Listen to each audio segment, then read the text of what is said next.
Hi everyone. We are with Nick Petch for the Product Design for Learning podcast this week. And Nick is someone I met about, I'm going to say a month ago on a Slack channel. And then we only properly spoke a couple of weeks ago, but I'm already fascinated and very excited for where this conversation is going to go from our first chat. Nick is going to be, so we're doing it under the umbrella of innovation, and I will give Nick no more introduction than that, and maybe let Nick introduce yourself. Yeah, thanks, Greg. Absolute pleasure to be here, mate. And I enjoyed bumping into you and some of the threads we're pulling in and having a bit of a chat. I guess a quick bit of background on me to just give you a general shape. When my mum asks me what I do, I sort of tell her I'm a design-based researcher, working across different intersections, as is the nature of design. So I sort of work across learning, design, strategy, and sort of the systems territory as well. Been in design about 20 years and kind of, worked in many of the different avenues of it, from, everything from actually doing design through to more strategizing, and more on the research front as well. I've always kind of had an affinity with learning and been sort of at that cold face of learning. I think it's a very exciting time to be an outlier in and around the learning industry, which I think is a bit of a theme that'll we'll probably jam on today. But I think times are changing rapidly, and very happy to be here with you chatting about it. Cool. Thank you again, Nick. And so when we first spoke, and I was talking to you about my process and how we run over at Two Circles, how we run the product design for learning process, and we kind of run this kind of custom or homemade version of product design. We got really into how you focused on innovation. You talked about research as well just then. So how would you summarize the innovation side of like I was going to say like a generic learning process, but just learning in general? If you just focus on the innovation side of what you talk about, could you give us a bit more information on what that means for you? Yeah, it's a really big domain, I reckon. But I think ultimately innovation is whatever the context is willing to afford. And I'll sort of break that down a little bit, right? I think the word innovation is kind of, it's hollow unless you put a context in it. I think that's kind of key. And so I think like what I really like about research is we know learning happens in context, and that's really where learning and impact and innovation can actually really occur. And so I'm one of the things I like about research is it's really the way in which you can get in to relation with that context. Maybe it's an ecology, maybe it's a system, maybe it's an organization, depending on whatever you want to view it as. But without research, you can't get into relation with that context and that system. And without doing that, I don't think it's possible to innovate. So for me, innovation... Sorry. After you carry on. Yeah. I was going to say, look, for me, innovation is that piece around getting in relation to the context in which you're working with, and to find, ultimately, I feel, the small, fast-moving, probable experiments. There's a couple of reasons, I reckon, why that's important. I don't think organizations, communities, cultures, and so on can actually handle that much innovation. It actually needs to sort of naturalize as you sort of implement it, right? Because otherwise it becomes relatively unsustainable, or people miss it altogether, or you try and do too much at once. And so I really feel like making, a campaign of small incremental innovations and movements and shifts, small edits and big ripples. I'll give you a couple of examples of where I think innovation is at the moment in learning. Definitely not at the graphic level of an experience. I think that was 90s basically. I think, is it at a product level? No, I don't think so. Is it in a scale anyway? I don't think. not wide scale, not wide scale. There is some very cool stuff happening, but I don't think it's clear yet. And that's more on the generative AI front. And I think that's maybe emergence back there. Is it on a service level? I think so. I think innovation as of 2024, the place in which innovation occurs is actually on the service and the experience level. So what that means, I feel, is very much like not just looking at the product, but at the full ecosystem in which the product sits and where it belongs. I think we were nerding out on this Donald Shun quote when we connected, which is like, it's not what road to build, it's where to place the road. Yeah. Because I think one of the things about innovation is it sort of actually occurs where there is no qualification. So the idea being, it's not what bit of road to build, because that's a graphic problem. We solved that decades ago. We could build any type of road, underwater roads, over water roads, all that stuff isn't the problem space. The problem space is where do we put the road? Does it go underwater? Does it go through a community? Does it go through a school? Does it separate and divide a neighborhood? This is the problem space that is multifaceted and there is no real qualification for it. And a fun fact I actually looked up, which I think also explains a lack of innovation in learning, is what they used to do to figure out where to put freeways and highways back in the days. They used to get the map out and they used to find the average distance from the state line, and bang, that's where the road would go. It would go directly into like the average of the spacing between the state lines. And that's how they solved that problem, And, I mean, the only crikey, and just to clarify, I'm usually standing up for these, but I figured for our one, I'm going to sit down because we're going to get real into it. So I might jiggle around in my seat a bit. I like the fact that there is some sort of mathematical, scientific base level, but like something where they've gone, this is an average, we'll just bang it here, and at least everything's uniform. Yeah. But my issue with how, when you were talking about innovation and all the other things that you were talking about around just saying like, does it separate a neighborhood? Or does it go through a school, for a road? If you bring that into a learning context right now, the A to B of does it get us from here to here seems to be what I see a lot of people focusing on. As we have I always keep saying leadership is a thing. Maybe not leadership. We just have a skill problem that goes, so we have a skill problem. We'd like not to have a skill problem. Fine. I get that. Makes perfect sense. Companies do this all the time. But then when you start to think about getting from A to B, there is like, if you broke down into like A1, A2, A3, there could be 3 points, could be 300 points in between. But nobody seems to really focus on more than just, we got to get from here to here, so let's make a thing. So when you talked about service design, I think it's definitely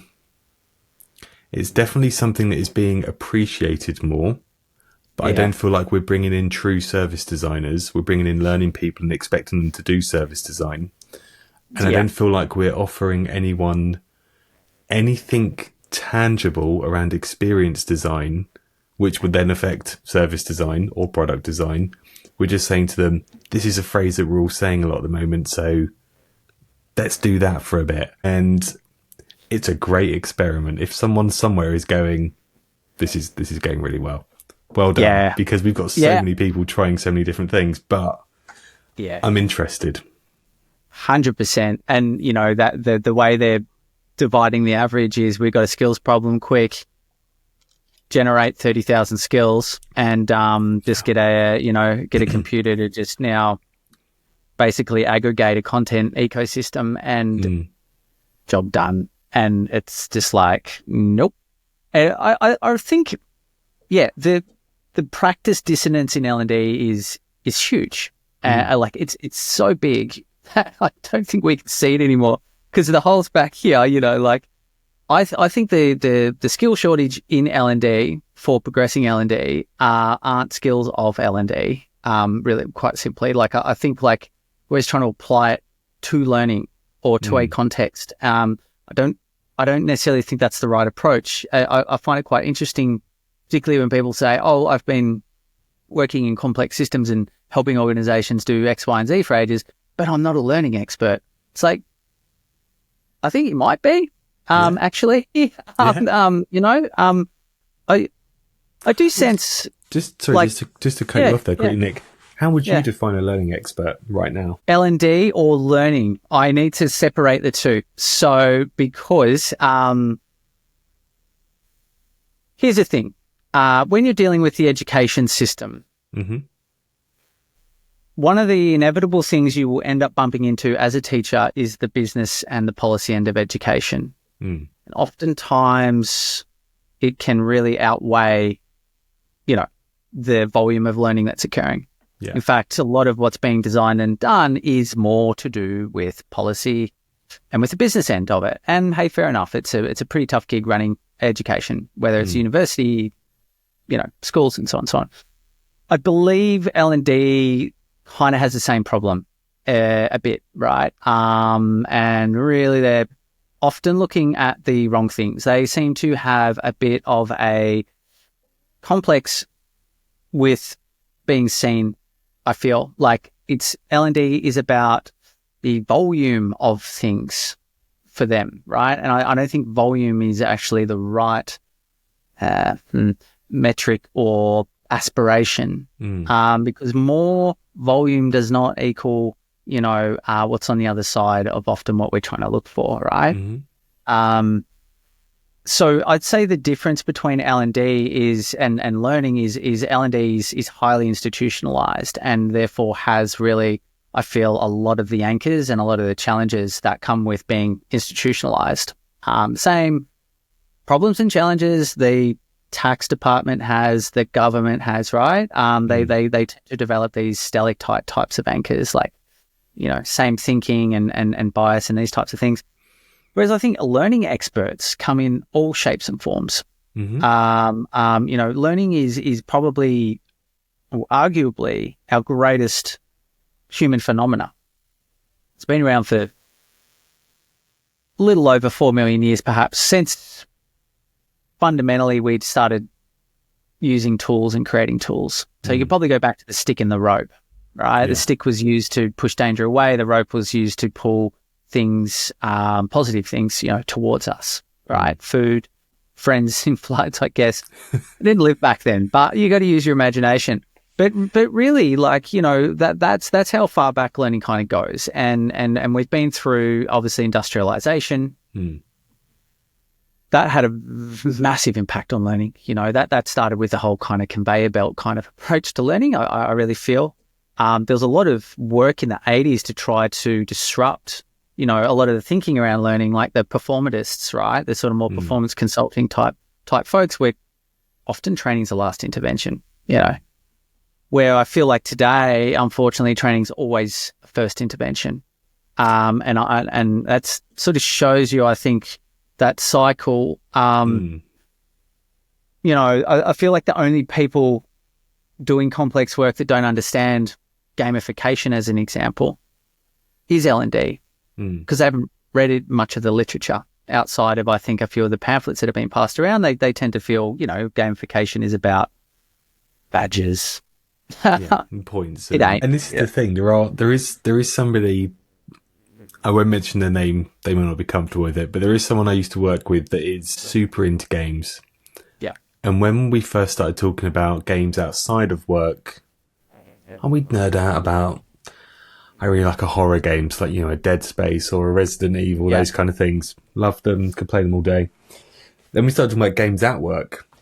And I immediately kind of was like, no, this is rubbish. They're all rubbish. I've never played a work-based game and gone, oh, I can feel a change in myself, or or someone has noticed something in me.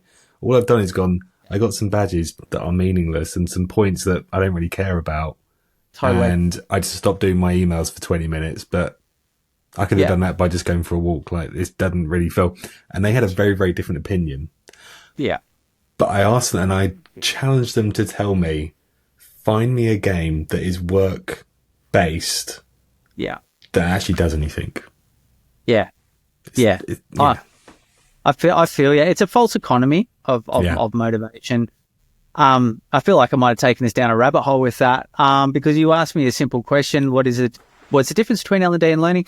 I feel like that is sort of just one of those signals that that kind of tells me something institutionalized. Whereas I feel like out there in the learning landscape, I mean, you can go across so many intersections from knowledge management, which L&D has no idea about. Let's be honest. Through to complexity in systems work, through to social impact work, through to, I mean, arguably learning is the main function of all design, so think about anyone who's designed a bridge or a road or a new policy structure for getting better service to, marginalized people, or there is a lot of learning. And I think this is where maybe part of my influence is the research I've kind of been doing is really looking at what I'm terming the fourth field of learning, which is a field of learning beyond the first three fields of education, training, and development. It's really taking a view that education, training, and development are quite simply constructs for learning, right? Industrialized constructs. And I feel that 90% of the literature is where 10% of learning is really happening, and that there's this vast unexplored domain where we have very little to no knowledge of the learning of living systems. Yeah. And so I've sort of been looking at this kind of space that is non-linear. It's non-authoritative. So there's definitely an absence of authoritative knowledge and practice, which is what makes it accessible. It's definitely got a strong dialogical presencing, which means that, again, there's that absence, but it means that, like, there is a lot of dialogue occurring, that it's artifact rich. So things are being made quite rapidly, quite scrappily. And I think also, in this particular space, numbers don't mean a hell of a lot, or binary data doesn't mean a hell of a lot. Rather, we need to sort of look at and turn to, and I'll link this back to the innovation question we were talking about. I think the furthest forefront for learning and innovation is very much in the data space that we, are looking at. And I don't think numbers or cold extractions of facts are kind of really what we need to be doing. And the work I've been looking at is narrative enhanced practices. So that's really considering distributed research approach where we collect masses of stories and narrative from people about a particular, context that we're researching. The stories we tell ourselves, and ultimately the stories we're telling each other about a particular thing. And then using... Are you talking about, pardon me, are you talking about like true experience design then? But through very much a product design process. So like if someone's making looking for something to show you, just something like a thing, like a real product, this microphone, for example. Yeah. They probably didn't, the guys at Rode probably didn't just go, we've done it now. Yeah. Attempt one. Yeah. Aren't we great? Let's go and set it straight away. Yeah. They probably went through a lot of different things that got them there, a lot of talking. And I feel like for learning, there is a real genuine interest in everything you've just said. And I think there are, I'm going to be very generic and split them into two camps. I feel like there is one camp of people that can do it and are really trying their best to do it. Yeah. And they have some level of limited success because obviously they're in a corporation or they are paid by a corporate entity. So there are rules and things that they have to follow and games they have to play. And then there are other people that just talk about it. Yeah. And just say the words and don't really understand the words. And I feel for them because there is nowhere to go apart from, I would argue, this podcast or any other podcast you've been on, all finding you physically and asking you to talk to them about it. Because I don't think people are talking about this. I don't think people are explaining it in this way. Yeah. Like I think you hit something really, really important. I would call it emergent practice. Yeah. And all fields of practice, I feel, have emergent practices stemming out of them. Just so it happens, design has a sort of a specialization in creating emergent practices, because that's sort of what design has become. It's not about material standards anymore. It's about what are the most like aggressive techniques, approaches, mindsets, experiments, practice architectures we can use to explore how we might, create health products that create, a greater sense of personal authenticity, right? Or whatever the context is. And I feel like this space becomes highly, like, one of the things I think designers can do very, very well that is unique is they can balance multiple truths.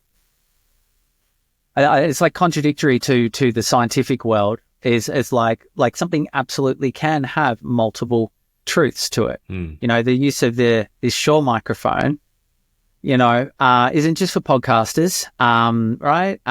It's got multiple kind of scenarios and truths and things like that to it. And I think like just having that, like what I would call being ecologically minded. That is, you're not so like attached to facts. You're more sort of going out into the ecology. You understand facts are just an abstraction. It's like one truth. This is a complicated system. So you start to realize, I feel anyway, that you can't really fix a system. You can't impose a fix on a system. You can really only undertake initiatives really in an attempt to amplify and dampen signals in a system and trying to influence it to interact differently with itself. And I sort of bring this up because I feel like we've spoken about, like, where's innovation? We've spoken about, I feel like some of that emergent practice and what's out there. And I feel like the narrative enhanced approach towards dealing with this type of stuff is really the only way to first make a system actually visible. I'll give you like a performance context just to ground this stuff, because people are probably listening going, what is this? What is happening in Australia? But I think, like, all right, so let's just take something everyone knows. Sure. Diversity and inclusion. Cool.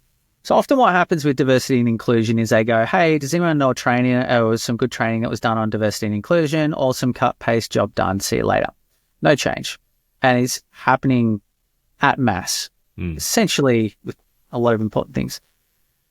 However, if we sort of like, okay, instead of that approach, which I just call the non-design approach, it's absolute non-design. Instead of that, what we might do is we might go and capture the stories of 500 people in a big organization. And we might ask them some interesting questions like, tell me about a time when you experienced, diversity and inclusion here, or, how often do you feel like this culture has been made for you and who you are, or asking some of these deeper types of questions and gathering these stories that people are telling themselves and then determining the stories people are telling each other. And what will come out of that is ideally stories we, as an organization, want to hear more of, and stories we want to hear less of. Yeah. Rather than trying to fix the whole thing, which you can't do, mind you, and which training will never do, right? We cluster these stories into what we think are the most important, like, what's the next right thing to do? It's like, well, that cluster of stories over there. We want to hear less of that, and we want to hear more of this. It's like, okay, cool. What's the smallest, cheapest, fastest moving experiment or probe that we can run to try to shift those stories? And that's literally what we're doing. Sometimes it is a 2-page PDF. Sometimes it is a message from the CEO. Sometimes it is, just these small incremental shifts, right? But you try and get like a whole bunch of them going at once. This is how you actually start to change a system. It's not the 3-year transformation with the linear plan. Never works, never has worked. I feel it's like this other type of approach where you're creating multiple stimulations and simulations in a system to start interacting differently with itself.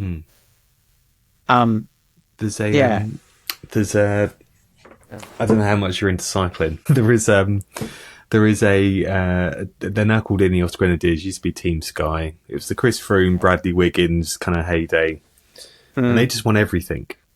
Like, they could just turn up and be like, they were the Stephen Kings of cycling. You were sorry? That's they're like the Stephen Kings of cycling, as in they just, talk shit. Yeah. They could just turn up and be like, I slept terribly last night, guys. Oh, look, I've just won. Like, they were great. Yeah. They were really, really great. Yeah. And they had a very specific moment in time, quite a number of years, where they were untouchable. The guy that was the team principal was a guy called Dave Brailsford. And he's gone off and started doing some other things now. And incidentally, they're not doing as well. Whilst he was there was a phrase I kept hearing over and over again, which I never really looked into until much later on. We talked about marginal gains. So he was basically talking about things like... So it's probably when I started to kind of very slowly look into like bike mechanics, like how can I fix stuff myself on my seat, or how can I set my bike up to be right for my body and my riding style and blah, blah, blah.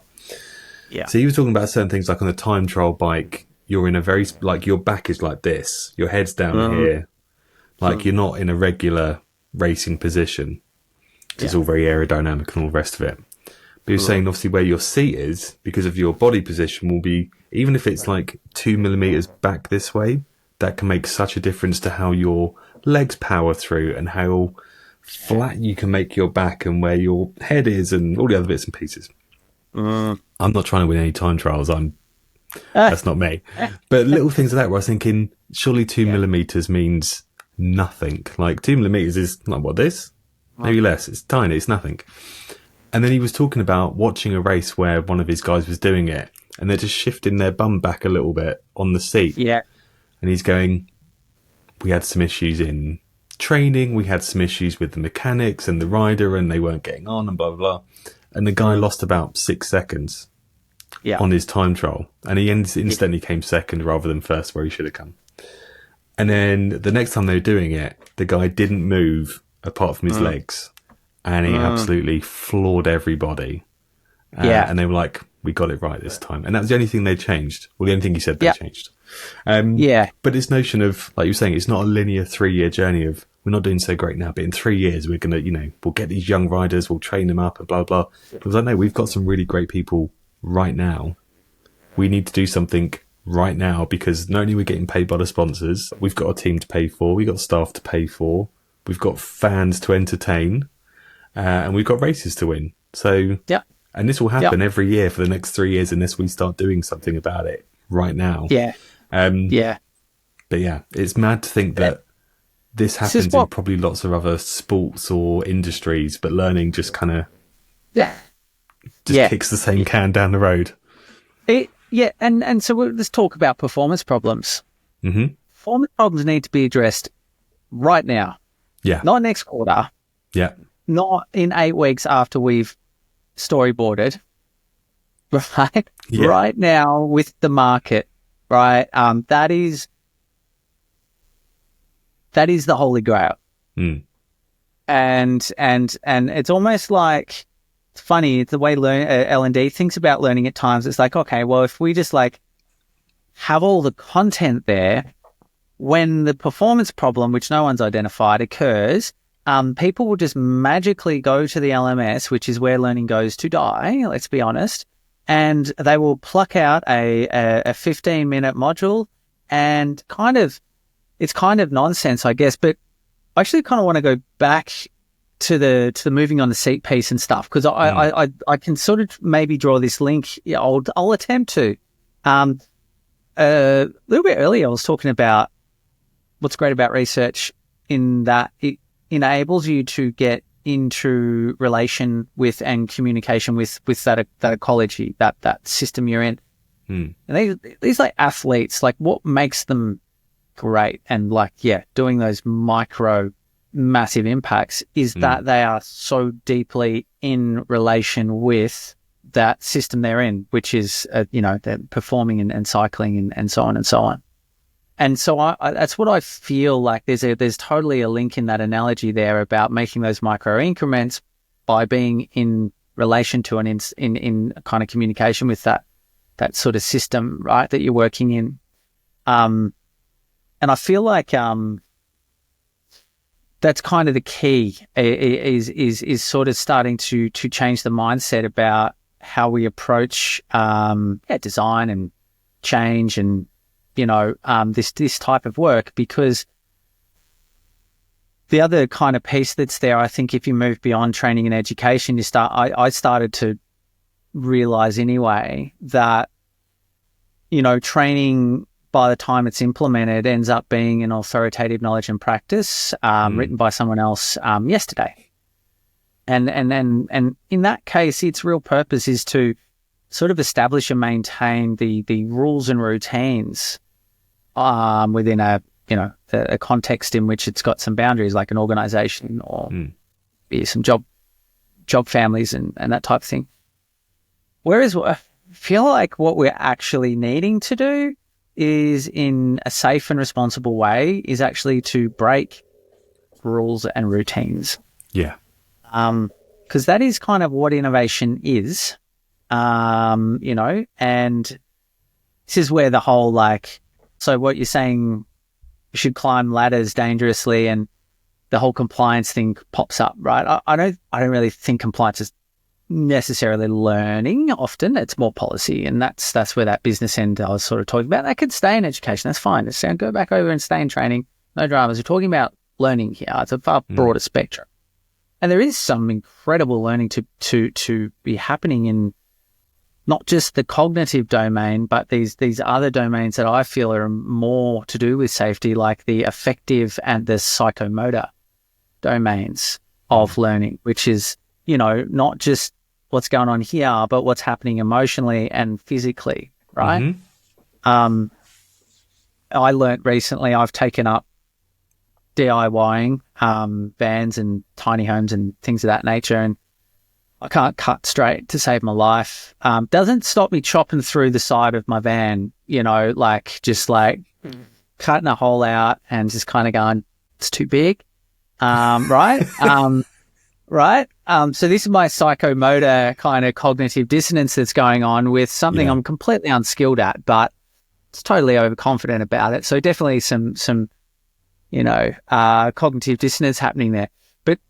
But the sort of the point I'm sort of trying to make is I feel like learning is so much more holistic in that sense, and there's no possible way that we can really design for practicing across multiple contexts in a training context or in a training simulation. I'll sort of bring into maybe some product and some data space, because talking about data and the narrative stuff's awesome. People probably what are you talking about still? But trust me, it's out there. You can go have a look, what's out there. But one of the key shifts that I think we need to do to innovate is step away from respective analysis, which is what we currently do in education, where we put people through training or educational, curriculum. We test them, see how they went, and then afterwards we send them an engagement survey and say, out of 1 to 5, how awesome was it? And, what can we do to make it better? And by that point, it's too late. It's done, right? I call it autopsy data. It's like the data of dead people, right? Yeah. It's like, what did people do? Did they complete it or incomplete it? I can't think of anything more useless outside of a compliance context for an organization. Is that also not a million miles off what kind of college and university is, though? You kind of spend quite a number of years and in some cases a huge amount of money, and then you come out at the end with a bit of paper and you say, I turned up enough to get this. Yeah. I mean, apart from, and I'm sure there are more than this, but apart from doctors and vets, I can't think of anyone that comes out with anything hugely practical where it's maybe a little bit more day one. You can actually do something on day one in a real life context. I feel you. And what's even funnier in the medical space is CPD, which I'll get into at a later point, but that's your monthly mandatory 3 hours of learning. And it's like, why 3 hours? Oh, it's going to be 3 hours of content. It's like, well, why 3? Who came up with the number 3? And it's very interesting. But someone who's worried about lawsuits somewhere said it's 3. I think so. I think so. So that's one side of the coin. That's status quo. That's where we are. That's how I feel the vast majority of all educational technology, systems, philosophies, whole kit and caboodle has been designed. The shift where we're going to go is not respective analysis, but monitoring as evaluation. That is where measurement's never really done. So some of the work that I was sort of doing was looking at job task-based learning practice architectures. So essentially taking a skill, defining the skill by identifying the, 16 to 30 job tasks that correlate to that skill. If done well, then would represent the different levels of proficiency of having that skill in the organizational context. Then taking adults out of their homes at night and putting them into sprints, right? And essentially the sprint architecture or design is your job as a learner is fundamentally to do 2 to 3 job tasks a week. Mm-hmm. Job of the leaders and the managers, who are also on sprints, but more so coaching and leadership, is to create the opportunities for you to practice those job tasks. So if your job task is understand the customer and your level 1 proficiency on a skill, your leader's job is to create opportunities for you that week to be able to listen to the customer. And so all of a sudden we have this sort of this actual system that's starting to influence itself differently, job task by job task. And this is why I was very interested in job tasks, because job tasks, we can monitor the completion of job tasks in near real time in relation to a skill. Where it starts to get really interesting is like if we figured out that, I don't know, if we don't learn underwater basket weaving in 6 months' time, we're out of the market. We will not compete in the market. All right. Everyone's talking about underwater basket weaving and how important it is. So we built a course. It's full of content stuff and whatever. And we enrolled, 2,000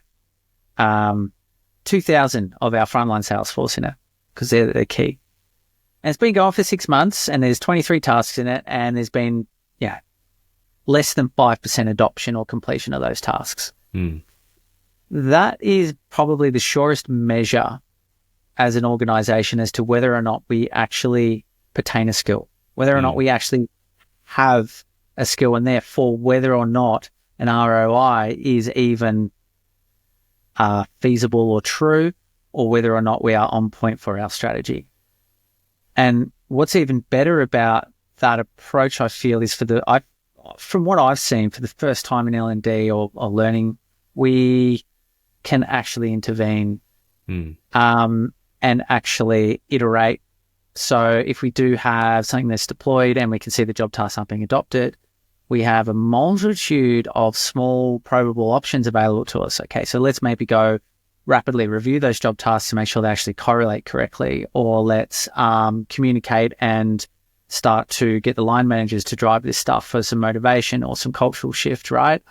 Or some expectation shift. Or let's maybe, start to pull some focus groups from that. So rather than building 12-month-long training programs and doing all of this type of stuff where, content's not so much a premium anymore, and that breaks my heart because I started with books and made my way through digital until learning. I love content, right? Like I like really high quality content, but I feel like just working on iterating those job tasks and getting it right and getting the people right and getting the culture right and getting climate right. And that is, I feel like, where the future of it's all going and where technology obviously needs to go. Yeah, I don't disagree with any of that. I think that's all, it's very logical, which makes it feel like it should be part of a product process because that is largely based on logic. It feels like there is still somehow an appetite for these long form, extravagant, let's fly people around the world courses. Yeah. But to your point about giving people opportunity for the tasks, there's also, the only bit I would add to that is it's also for people to be continuously monitored and course corrected. That marginal gains again around, yes, you did the task, but doing the task, I don't know, 50 times doesn't mean you're any good at it. If someone hasn't you've been doing it wrong since the third time, and you've assumed that that's the right way. It's like me fixing my bike. It's very of the moment. So it's Tuesday now, Saturday just gone. I took my bike in for a service, and I'd put it back together, and there was one bit that wouldn't go back together. So I assumed this bit must be broken. One of the bearings is not doing what it should be doing. So I showed the much clever mechanic man and said, I've done all this. Here's the bits I've done. But this bit, I'm holding it over here and my bike's over here. And he was like, you've just put it on the wrong way round.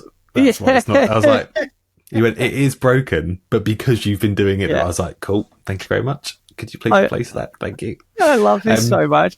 Oh, but I did ask him, I was like, can you show me how to do it? Because if I take it apart again, because I'm traveling or something, I need to know, because I can't keep ringing you up and go, all right, Steve, how do I do this?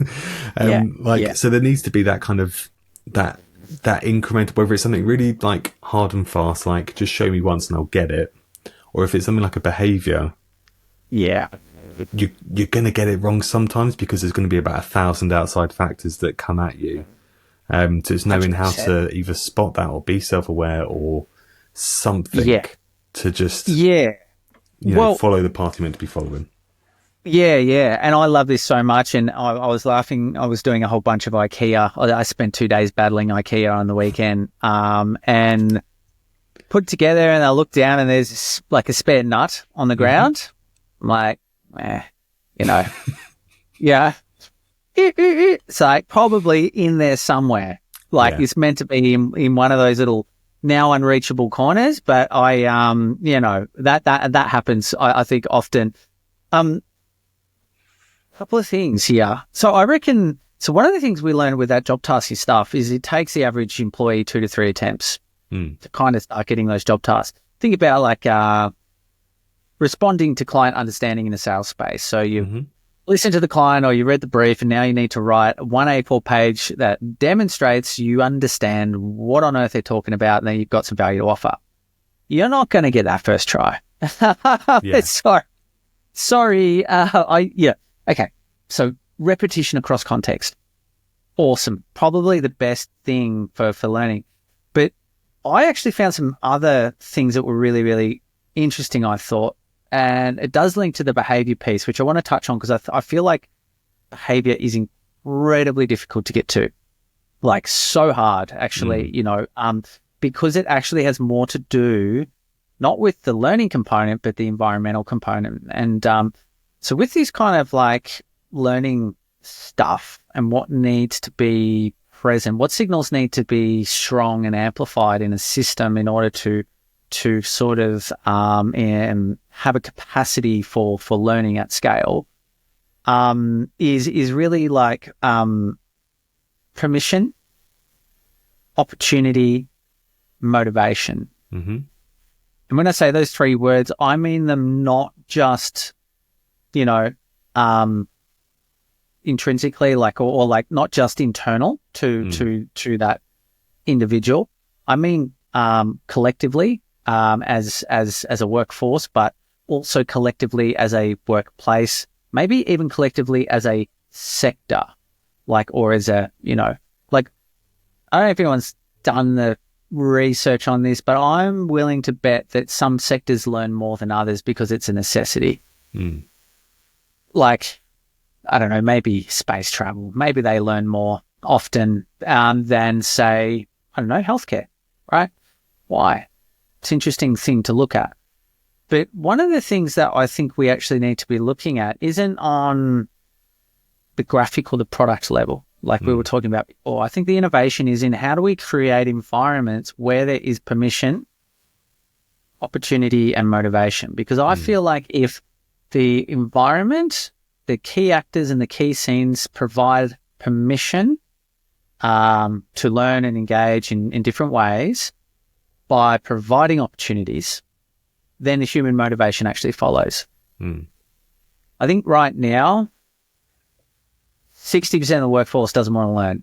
It's like just this global workforce apathy that's going on. It's the whole quiet quitting thing. It's all of this stuff that's happening.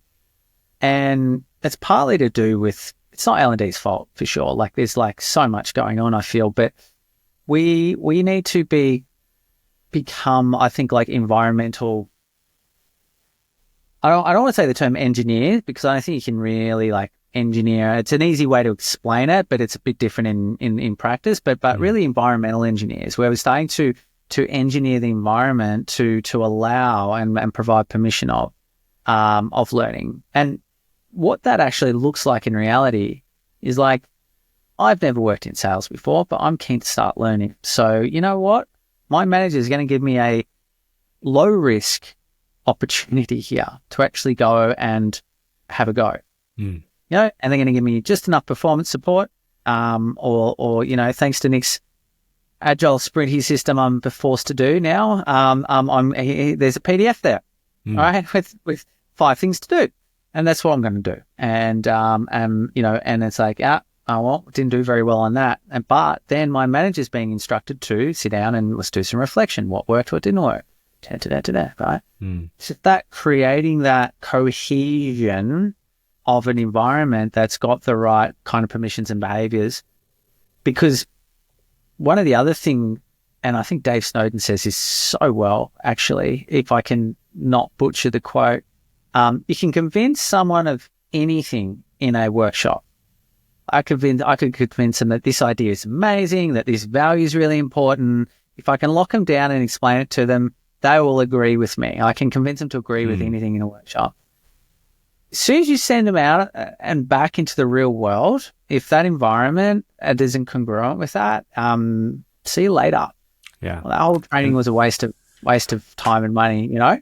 Yeah, and I think that last few points, especially about the workshop and about the low risk sales opportunity, all of that for me ties back to service design, product design. As in, you could have. If we take product design first, you could have a great product. If nobody needs it, if nobody really knows they need it or even knows about it, which largely is a marketing thing, then it could be a great product that fails because it doesn't get used. If you have a great service offering, and again, if people don't need it, don't know they need it, that kind of thing, it will still fail. But it's also down to a point of if you don't enjoy it, like there is a level of and enjoyment could be in multiple different things, but like it could be that you are good at it. You could have been great at this fictitious sales opportunity, but if you didn't enjoy doing that, they're not going to get the best out of you long term. They're going to be dragging you, kicking and screaming over there, going, "Nick, you were really good." You're like, "Yeah, I was really good, but I fucking hate it." So like, don't make me go back there. Like public speaking and something. There needs to be the kind of marriage of both to be able to say these things have to be. I'm trying to think the right word. Not true because that feels a bit hokey. But an authentic practice. Yeah. Right. But like you said about the person leaving the workshop, how many workshops do people leave? Onboarding is the main one, where they leave an onboarding for a company and go, everything's great, you're going to have the best career in your whole life. Yeah. And then you leave and go, like, the broken promise of And you know what's fascinating about I love new starters, like in their psychology that's going on there. It's an identity crisis at scale going on for new starters, and the thing they really care about is will my boss like me, or does my boss like me? Do I like my boss, and did I actually make a good decision? Yeah, that's like by the time you're our age, you know, it's not about the values. It's not about, you know, these tropes, right? It's about, so like the way we used to design values, I feel like when you're really limited, because I think we're talking like no constraints, but let's put some constraints in place. 20-minute module. How do you go about doing organizational values? Okay. 99% of the time what happens is they go, here's our values, click on them, and there's some words and there's an icon. Maybe there's a video from the CEO. Of course, there's a video from the CEO. You know, stories and stuff. And that's cool. That's cool, right? That's better than nothing. I think the way to do values is you go, what are you interested in? Where are your strengths? Where are your weaknesses? Get them to do sort of a reverse type of behavioral kind of questionnaire then illuminate which values most correlate with what they've provided in terms of like where their key interests are.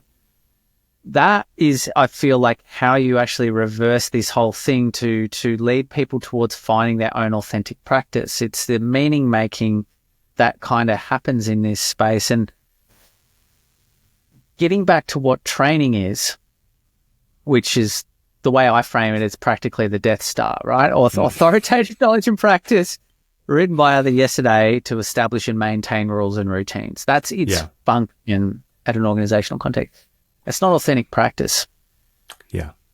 And what's really interesting about this stuff is best practice, codified practice really only works in a very ordered type of system where things are pretty chill, pretty calm waters, right? And you start to wind starts to blow, throw a couple of variables in, that all goes out the window.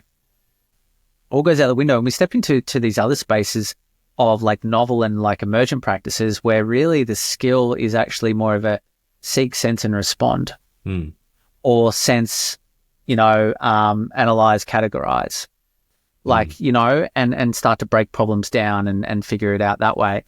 And I feel that type of environment is one that actually is not applying training or learning stimulus that comes from L&D, but rather what I call real world learning stimulus, which is highly unpleasant and tends to occur when something is unreadable, unfindable, unfixable, undiscussable, unthinkable, a lot of these uns, which are very unpleasant type of territory. But really that's where learning happens. It's when you're hit with this sort of left field spontaneous context and you need to kind of adapt into that, right? You didn't see it coming this time. So yes to all of those. I want to go back to a point you made a minute ago, but just on this one. Yeah. Where do you, if you take the average, actually no, not the average, let's take all of them. Let's take everyone that works in L&D right now.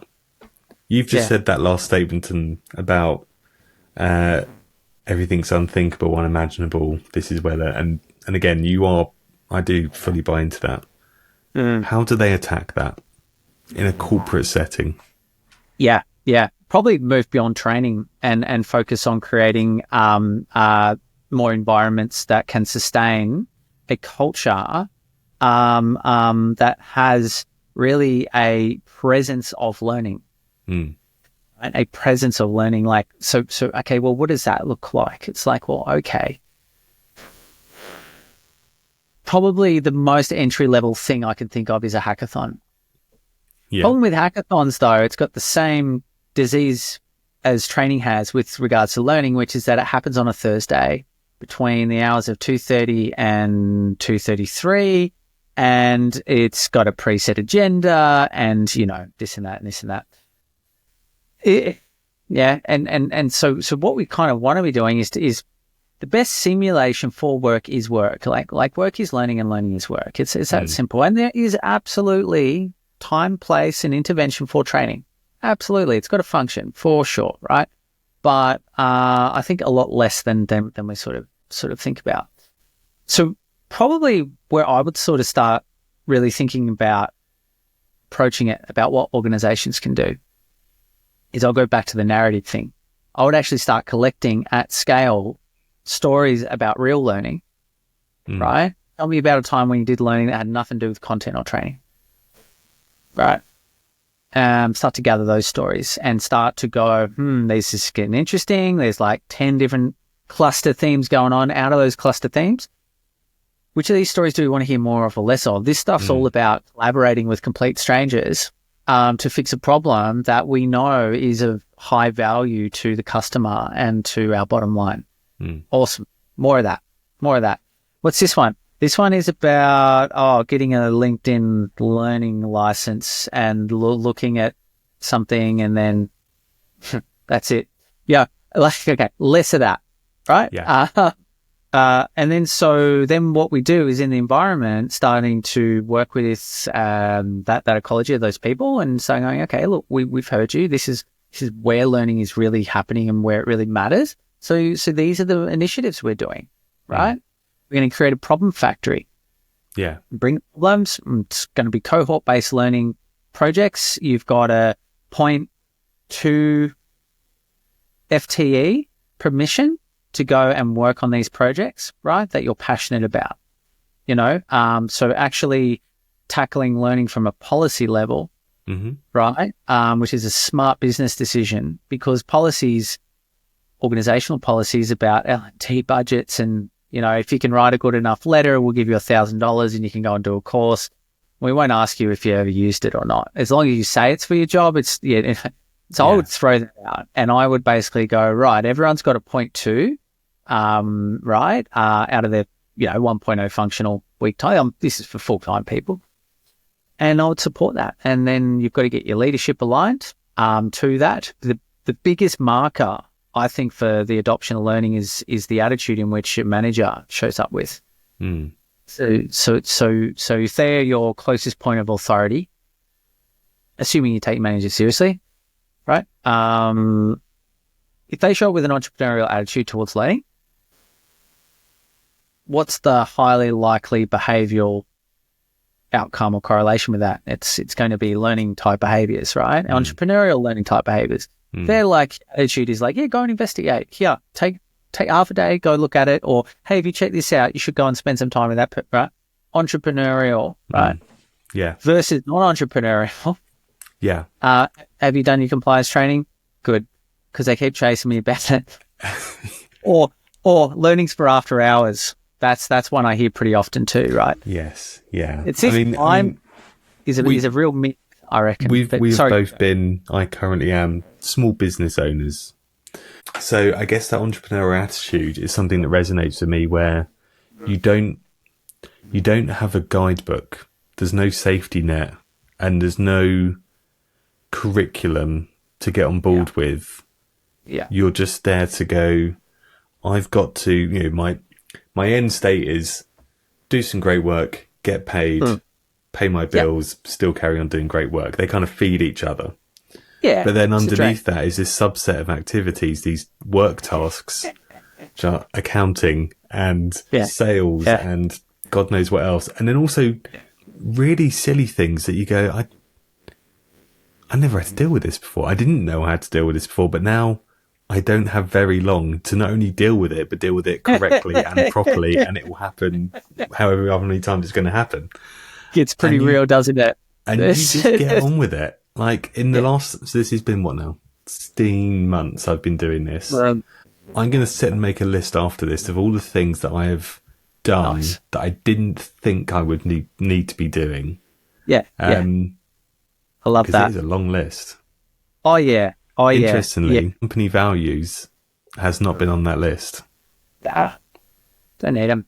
Don't need them because like the idea with values, I feel ultimately they're a behavior. Organizational values are what to do in the absence of knowing what to do. I feel like that's the fundamental function. I think they're often used kind of incorrectly. I've always liked the idea of like, I guess almost like archetypes. This is something I haven't seen done, but it's like, okay, well, what are the archetypes you allow here?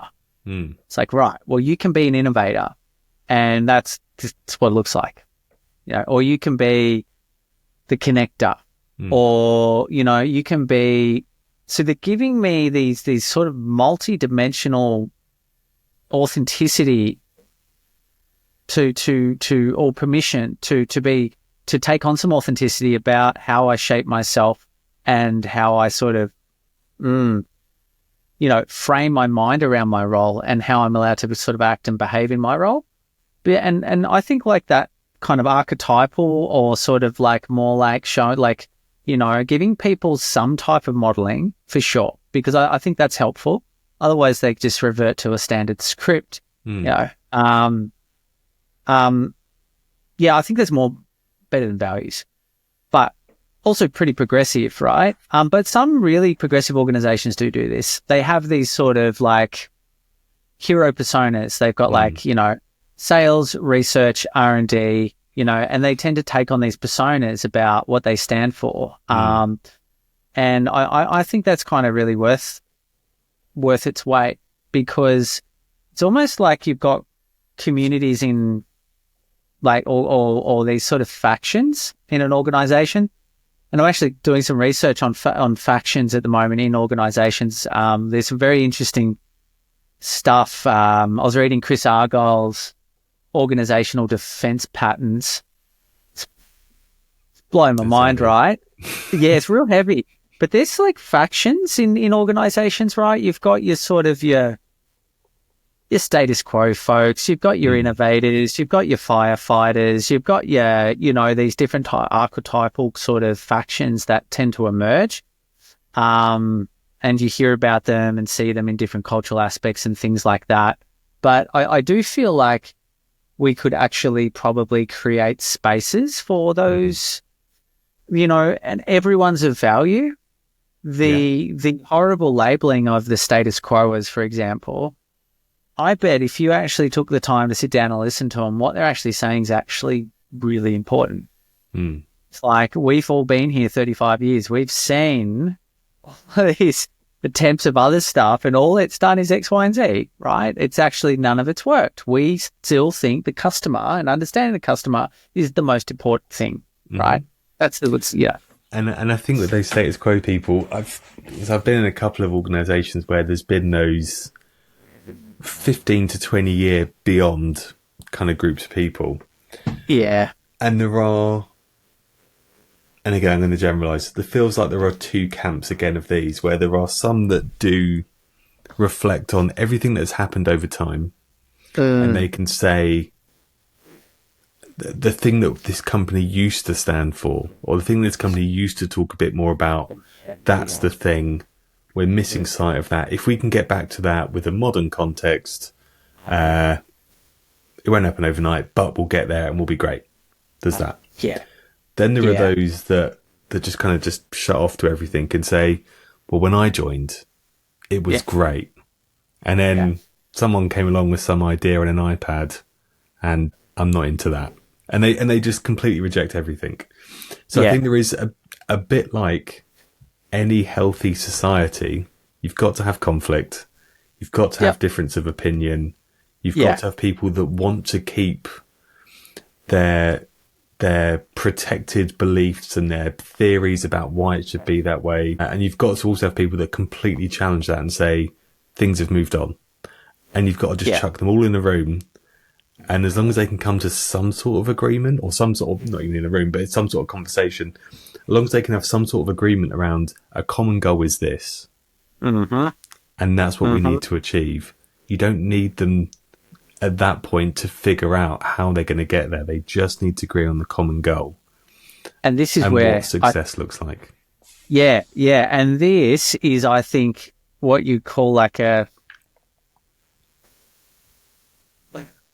power zone for like systems work. So, okay, so you've got all these, let's call them tribes. These different tribes, they're all got a different narrative. But somehow magically you get them to all agree, like, yes, we need water, right? Yeah, we're going to die if we don't have water. So, okay, cool. Now, I'm also concerned about how we go and do that, right? And rather than that, you kind of empower them all to run off and go and do it. And this is what great organizations do. What great organizations do, and great, I think, leaders of design or leaders of organizations, is they deploy multiple experiments looking at the same goal at the same time, because likely only one of them is going to be successful out of 7. And so you give them all $50,000 at start. So go on, cool, go and figure it out. Here's $50K each, right? That's an investment of, let's say, $500K. Whereas if you put it all in one pot and one pie and spend $600K on something that didn't work, right? This is where the logic of the what are we calling it? The 2 millimeter seat shift is really starting to occur. And what can happen, I think, that's really cool for like proper, legitimate organizational learning, is each of these projects can start learning off each other. Maybe they join forces. Maybe, they split out into tiny little multiples, right? Who knows? But the idea, again, I think, is the idea of creating stimulus in the organization for change around a particular shared value or agreement, and not putting any caps on that. In a sense, it's a hackathon at scale, but it's not that, like what I was sort of talking about before, it doesn't have to happen between the hours of X, Y, and Z, and you can work on these two things. It's like permission, opportunity, motivation. Like if you think the future of this washing machine company is in solar-powered wind sails, go and show me how. Like that's what great leaders do, It's what Steve's kind of, I wouldn't say Steve Jobs necessarily, but I think like up in that territory of like, Google Cardboard, I think was like a brilliant innovation. And that was done, with a pizza box at lunchtime. Right. That was also like post glass though, right? Yeah. Yeah. Which, They had Google Glass. But the problem with Google Glass was like, it's inaccessible. It's like, so VR is a commercial flop.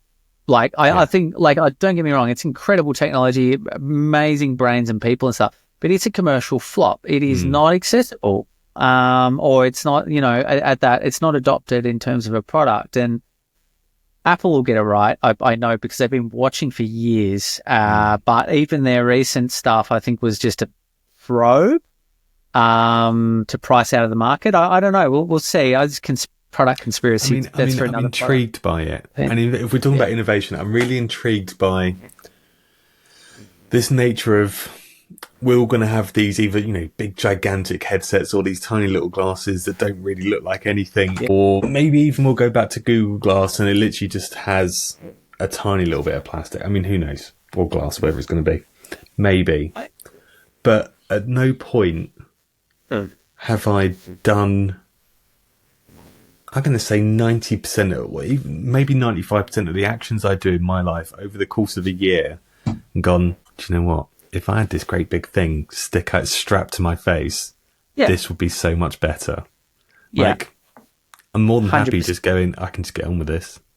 But then I can see some of the use case. Microsoft have some really good use cases. But then the Vision Pro, was it $2,000? Upwards of $2,000? Yeah.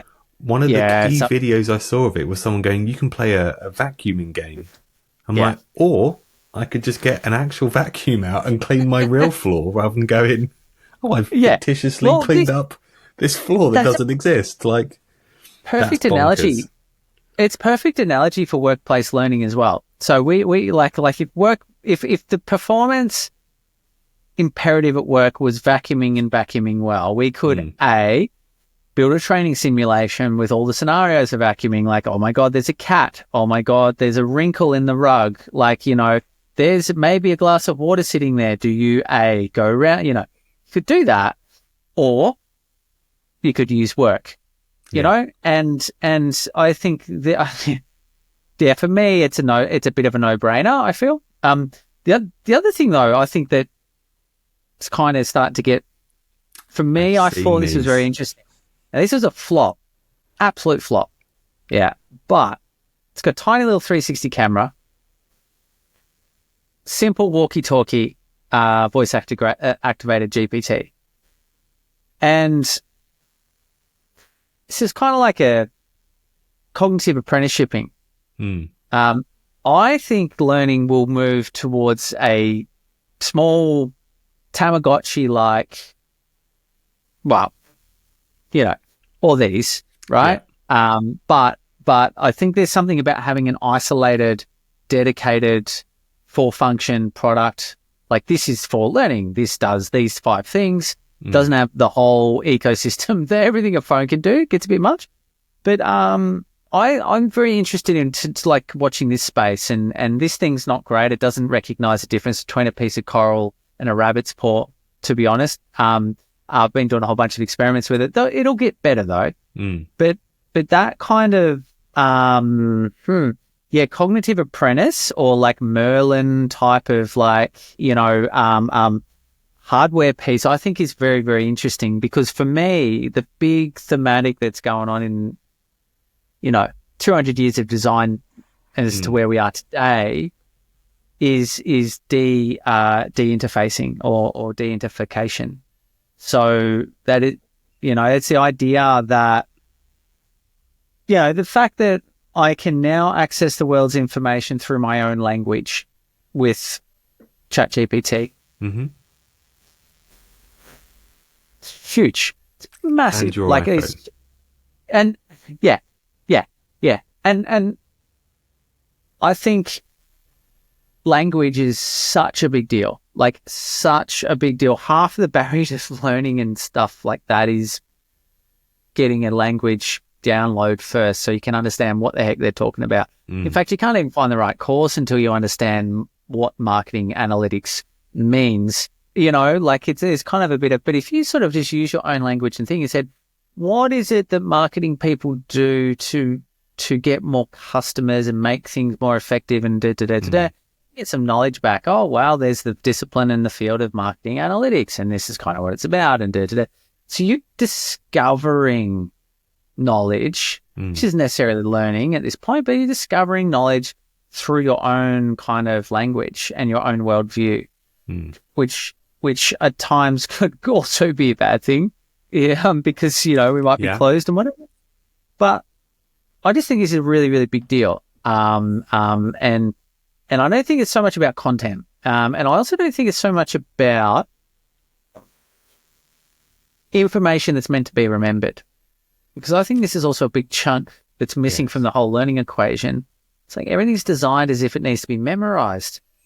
I think there's a difference between memory, as in if everyone took that on face value and didn't remember anything, I would wake up like, God, where am I? Like I think we're already there, though. Do you know what I mean? Honest? Very, very bizarre. But then, like, there are certain things that then, through repetition, it's kind of muscle memory, or you kind of intuitively start to make decisions.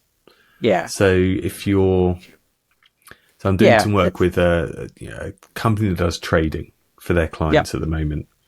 Yeah. And I asked them some really basic questions. Look, I'm very risk averse, so all of this would be a no for me. Like, unless I can give you £10 and you tell me it's going to make me £20, I'm not giving you any more than £10. Like, I need to know exactly what's happening with this. Yeah. Like, we've got some people that put in, big sums of money. They're very happy with risk, and this is how they, but it's not for everyone. And they were talking to me about how they make decisions on how to overcome when something hasn't gone the way everyone involved in that transaction had planned. Whether it's tiny, big, whatever it's going to be. Yeah. And whilst there is a system that is tracking it to tell them this has gone above what people have been said they're comfortable with, there is still a human element on both sides to kind of say, this is what's happened, this is what we suggest, but it's ultimately up to you. Yeah. Do you want to do something about this or not? And there might be 2 or 3 ways to deal with it. So there isn't necessarily a memory approach of you've been through the content, you know exactly what to do. You're kind of just intuitively and through experience going, I'm going to give you some advice. Yeah. Ultimately, I could be wrong. But then going back to your little device, there's a Black Mirror episode from a couple of years ago. Yeah. And I worry that the trend of Black Mirror episodes coming true is just going to be a thing now. 100%. But there was one about social media. So it followed the life of, I can't remember, it was the first one where they had like a really recognizable actor. See, I think it's season 1. Is it season 1 or 2? Yeah. I remember the 1. 2. And she's living this kind of picture perfect life. Yeah. And then through a series of events has a real downfall. And every interaction is scored. So you and I would score each other after this and say, I had a great conversation with Nick, 5 stars. You might go, he said a couple of things that wound me up, 2 stars. I wonder if learning will just become like that, where people don't have content. They just have some sort of device where they just say, I've done a thing. Yeah. I'm now a 2 out of 5, but I only need to be a 2 out of 5 for this job because my 5 out of 5 task, I need to be a 5 out of 5 or something really bad's going to happen. So that's where I'm spending my time, and I can justify it. Yeah. Rather than people just writing CVs and LinkedIn posts and God knows what else they do, going, I'm just really good. And I had all this budget and I had this great big job title. I'm the best. Yeah. So I'm going, okay, cool. Well, all design has deep within it a high potential for unintended consequences. I mean, look at dynamite, right? Developed to help people, used to rob trains. I mean, where do you want to start? Look at social media.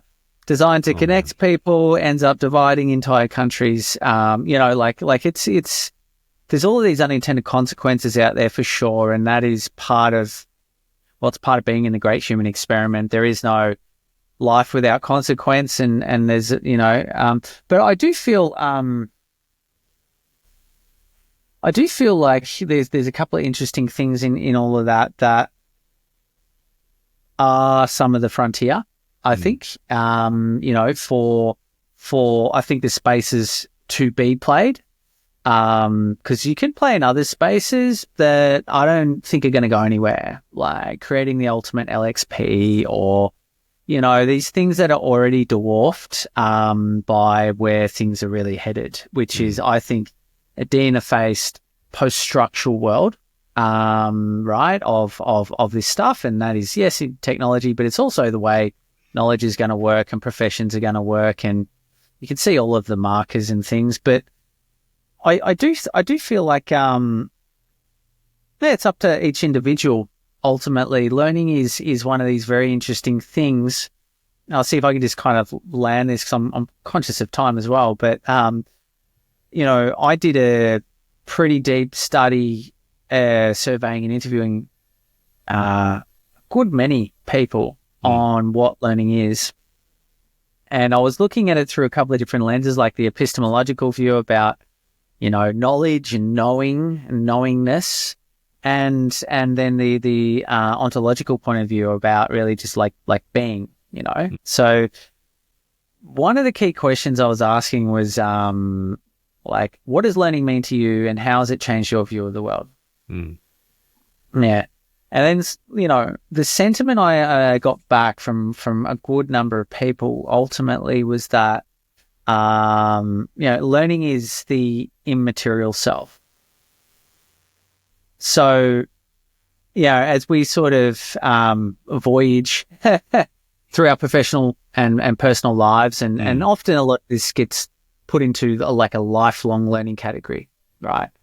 But I think there might be more importance to lifelong learning than we give merit to, both in our professional and personal lives. And I think it's about time that we started to advocate for organizational justice in terms of lifelong learning and the human outcomes that actually surround that, and creating better human outcomes. Because I think learning is that important, if not one of the more important things for organizations and for us as a species, that it's worth actually advocating and going for, the human outcome element. I mean, there is no stronger socio-economical indicator than education, globally speaking. And that was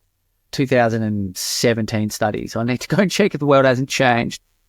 But the whether or not you've been educated is that strongest global indicator as to where you're going to be on a socio-economic ladder.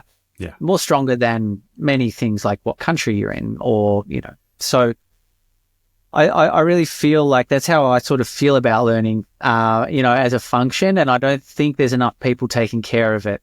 That it needs a whole bunch of more people to really be looking not in the L&D thing, but in the kind of the learning kind of thing. And I don't think you're going to find them in L&D much longer. I think they're going to more go out towards social impact, complexity, service, interaction, right? These are people who see learning, but they recognize it sort of runs through many, many facets. Yeah. Yes. Yeah, I agree. I think there's definitely something about I think we touched on it right at the very top of this. I think it's definitely something more around service design than anything else. As in, and this might even be a symptom of a post-COVID world, that now that we are allowed back out, and it sounds mental to even say that we weren't allowed out as an entire population, but we're allowed back out, we're allowed to do things again. Service takes on a whole new meaning, as in pre, during, and post, and how we adapted to that. I haven't done any research on this, so I'm not going to pretend to know the ins and outs of it. But I have actually written a rather lengthy essay on this particular thing. I'll try and summarize it briefly if I'm able to. It has a lot to do with design, but long story short, before the Great War, right, we were really obsessed with material standards. It wasn't just what car to build, but building the very best car, materialistically. And then kind of like the Great War happened, and the world got to see what happens when that gets industrialized through warfare. And just the scale and the terror of, Hitler's war machines. And all of this stuff had a massive effect on the world, and kind of scared us a bit senseless. And following on from that, we started to realize that the very thing we're obsessed with, material standards, is the very thing that's going to kill us. We're actually going to choke to death on floppy disks if we keep making them. And so that's sort of like that general sort of thing. So what's actually happened is a transition out of that, and it sort of started to bubble up with network thinking, which came with probably like my generation, like 1985, maybe a little bit earlier, with the internet and HTML or hyperlinking. It actually changed the way we think in networks. So this started to sort of shift, and what became apparent is it's not about material standards anymore. It's about quality of life outcomes. And when you're talking about quality of life outcomes, all of a sudden the work is all invisible. It's all submerged. It's not the material standard that's on the surface anymore. It's the healthcare system, how it works invisibly, and why those service structures and where those placements of those roads, not the type of road, is operating, how it's operating. And that, coming back to experience design and stuff as well, that's where the experience economy has kind of come from, or birthed from fundamentally. It's why we now measure culture with NPSs. It's why we now are more customer obsessed or patient obsessed, not product, or we could be making widgets or coffee mugs, but we're customer obsessed. It's not like we don't care about, we're not obsessed about like, is it ceramic? Is it like, this, is that? It's like what the customers want. That's the quality of life outcome, we're all in. So in a nutshell, and if anyone argues and says we're not if anyone argues and says, there's pure product organizations, they're not in a service context. Well, look at, Tesla, everyone thought it was like they bought a car, not a service, until they bought the car and realized there's no service. And then they realized the product is defunct, right? Or when the Tesla servers go down and you can't even unlock your own car, let alone start it. Yeah. That's where we're at. And I think there's some fascinating history about it's like a 200-year stretch, give or take, of that transition. And to maybe put a pin in it, because I talk too much, don't I? But where we're at now, it's genuinely been fascinating. I reckon some of the most interesting thinker I think that we've got, that we're lucky to have, that who's decided that, okay, I'll hang out in the learning space. It's actually over in your part of the world, Julian Stodd. Yes, And he's got some fantastic, fascinating, he works out loud as a researcher. Very, very good stuff. But one of the pieces that he's really got me thinking about is this social age, which is really a time to recognize and balance our prior economic achievements. This kind of newfound sense of social responsibility. And you can see that in everything, in every little micro increment. It's like, you can't even buy toilet paper anymore without planting a tree somewhere, or, it's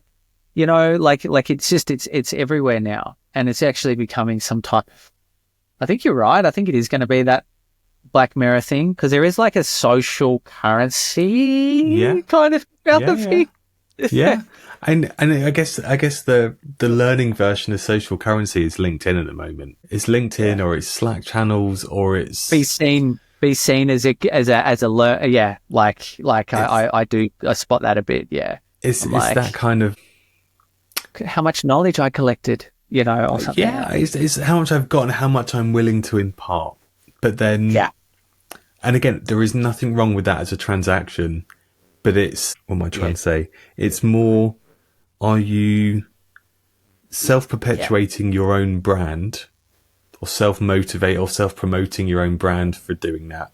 Or are you, even if you're doing it for money, because that's just having a job or running a business, are you doing that to create things that are using all of that knowledge that you're telling everyone you have to actually do something useful, meaningful, and thing that's going to last? Or 100%. Are you creating Tidal when Spotify and Apple Music already exist? And it's just something that nobody cares. Like, what's the point? Yeah. Like, what's happening? And you know what I think is the clear differentiator, and we should probably stop after this so we don't get too dark on the web, but people who make their own ideas versus people who are essentially building their brand based on just curating and sharing other people's ideas. Yeah. I for me, this is the big thing. And it's like, people will take someone else's work and sort of like try to like become the host of it and sort of then use that as their platform. They got absolutely no original thinking. They don't have a practice. All they really have is a platform, a media platform, no different to a Fox News versus somewhere that actually does journalism, I guess. So for me, that's a personal preference happening there. But I think there's an integrity thing there, right? It has this person actually done the year of painful anguish to actually come up with this concept that, it could be right, could be wrong, but they've still created it themselves, genuinely, to try and get at a particular issue or whatever it might be they're doing. Yeah. Versus like, here's the top 30 resources from the top 30 LinkedIn voices of this week. It's like, but that's me. I'm a bit stuck like that. I mean, there's nothing wrong with signposting people, and there's nothing wrong with using your platform for good. I would still wonder, what are the foundations of that platform though? Like, why are you you the best to be able to tell us this, and what are you basing that on? Or is it just these guys have good numbers, so I think people make it up. Yeah, I know. I think people just see it and model it. Like, it's kind of how behavior works. Like, you could almost argue, like, if the research is telling us, if some of the social research is telling us that emojis are now equivalent to body language in terms of expression, which they kind of are, then I think I've never done this one though. Like that one, like where you go, oh, that's really good. Yeah, like, yeah. Well, you might offend someone. So it is it's talking. It's got a weighting to it of body language. You know what I mean? But it sort of then also maybe presumes that LinkedIn is a social environment. It's a social network, and so I just think that there's aspects to being in that environment where people's behaviors are really influenced. So one of the things I've been experimenting with is actually changing the way my phone functions. So without getting into too much detail, on an iPhone, you can actually set the different focus modes. I've got work focus on my phone right now. Yeah. So I'm sort of trying to go now a little bit deeper and go, okay, this is my thinking focus. This is like, my learning stuff. This is like my silence type thing, really trying to remove all of the dark patterns that have been designed into the tech and everything around me to try to shift some behaviors, right? Mm-hmm. I'm finding my tension's being pulled in too many directions Mm-hmm. with tech. And it's about rewiring that, and it's even like, this is a silly one I do, but after work, when we finish and after work each day, I put a rock on top of my laptop. I just close the lid and I put a rock on top of it. I don't know why it works, but it just helps me to completely physically, mentally, emotionally disconnect from whatever was happening over there in work for the day and just kind of now actually return home, especially working remotely from home a lot. It's some of these smaller experiments about like some of these things really are the things that actually affect behavior. It's these like small kind of, it's not nudge theory per se, but it is these little nudges. Like I think there was one instance where they wanted to reduce sawmill accidents. And behavior is totally irrational. It's never logical, right? And so what they figured out is by just getting people to put a glove on one hand, it reduced sawmill accidents significantly because it just created awareness about the body and the boundaries of the body. It gets a little weird, but I think there's a whole space in there that is totally illogical to what we think about behavior and behavior change and working in that domain. And really the only way to do it is, I think, do it yourself. And that comes, just trying to tie a loop back to the LinkedIn thing. Yes. I mean, the only thing I would add to that, and I'll close on this, on your sawmill axe with a glove, is when we spend time with learning teams, and I'm sure you've had the same, when people talk about learning, they talk about what the learners are going to feel and what they're going to do. And half the time, this is minimum 50 to 100 people in these groups they're talking about. It could even be thousands. And then you kind of have to be the guy where you go, they're in like 30 different countries. They're doing over 100 different roles between all these people, and they're at way varying degrees of age group and all the rest of it. And you're telling me that all of them are going to think and feel the same things because you've done a thing. Like, probably it's insanity. What probably that is. Not. And if they are, tell me what it is, because I would love to know if you're correct or not. Pretty sure you're not. But then when people start doing something, and I will take leadership as a role here. Well, I'm not bagging on it at all. If you're just in a role as a leader, you're not continuously, your inner monologue is not whatever happened on this leadership course or your ideal leadership role model or the company values, or you're just going about your day. Yeah. So if there is something to the sawmill thing where you have that glove on to go, remember guys, you've got a hand and it is no match for all of this machinery. Like, you will never ever win this fight unless your other hand's pushing the stop button really quickly. Like, just having something that is just a little reminder, a little marker that just kind of says, just remember what your purpose is or what your goal is right now, or what your reason for existing or your reason for doing this action is. And if you can't have that, find something else that does the same thing. It's in something that brings you back to where you are. So like you said, focus mode on your phone. I've started using it only in the last couple of weeks. Incredible. Yeah. Keeping my door shut when I'm working at home, purely to be able to say, this room is where I work. The rest of the house is my house. Immediate separation. Yeah. I think, learning and stuff has more to do with relationships than content, and relationships have more to do with the environment than I think individual behavior. Like, how do these signals that we can put out there actually start to break some of the scripts that make us complacent about things we probably shouldn't be complacent about? So I think climate change is probably a pretty interesting one that there's a lot of attempts going on, and I think it is important. As soon as you say, I'm going to take your leather handbag away, or I'm going to, do something that's going to affect you, people start to realize it's real, rather than this big kind of, it'll never happen to me mentality. It will never happen in my lifetime. That's what I'm hearing at the moment. So, so we have, in the UK, we have ULEZ. I can't remember exactly what the acronym is, but it's basically, it's a ultra low emission zone. There you go. So basically, unless you've got a newer hybrid or even an electric vehicle, you get charged for driving in built up areas or certain areas. And they're expanding ULEZ zone out of London. So it's coming out to nearer the home counties where I am. My mum was affected by it. So she's kind of retirement age. She's in her 70s. Is not a fan of this at all because she had to change her car.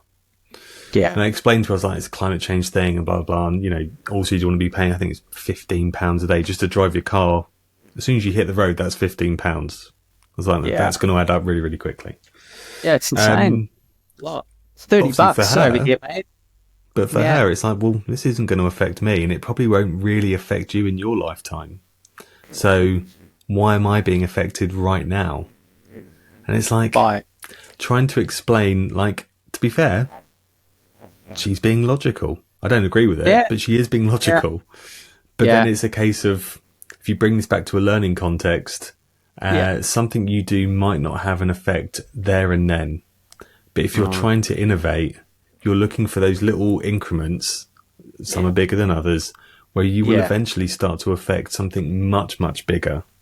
And if you can affect something much, much bigger, so again, if we took your approach of research-based rather than just going out and straight out designing things, it won't happen overnight. It will be much, much smaller pockets in big organisations. But if you start to build that as a culture, you're changing that whole business.